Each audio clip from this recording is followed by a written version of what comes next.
BBC News with Danielle Yawowiecka.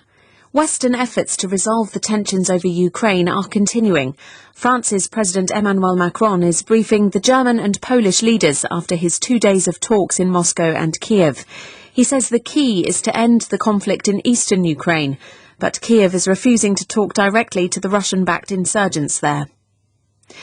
The US Justice Department has announced a record seizure of Bitcoin. Worth over $3.6 billion, it had been stolen in a hack in 2016. A married couple have been arrested on suspicion of helping launder the haul. Mitch McConnell, the leading Republican in the US Senate, has criticised his party for censuring 2 members of Congress who are critical of Donald Trump. Mr. McConnell said the Republican National Committee was wrong to single out Liz Cheney and Adam Kinzinger for holding different views. They are the only 2 Republicans on the House committee investigating the storming of the Capitol by a pro-Trump mob. 500,000 COVID deaths have now been recorded since the Omicron variant was identified last year, according to the World Health Organization. It says Omicron is still dangerous, even if it appears to cause milder illness.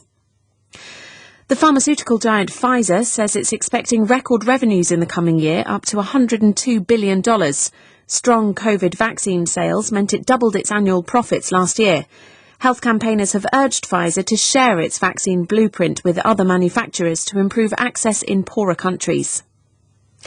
At least 14 people have died in a landslide in the Risaralda province of Colombia. Officials say dozens more are in hospital after heavy rains triggered the collapse. Mozambique has signed a deal to plant 100 million mangrove trees along its coastline in an effort to reduce flooding. Logging has drastically reduced mangrove forests in the country, which is regularly battered by storms. BBC News.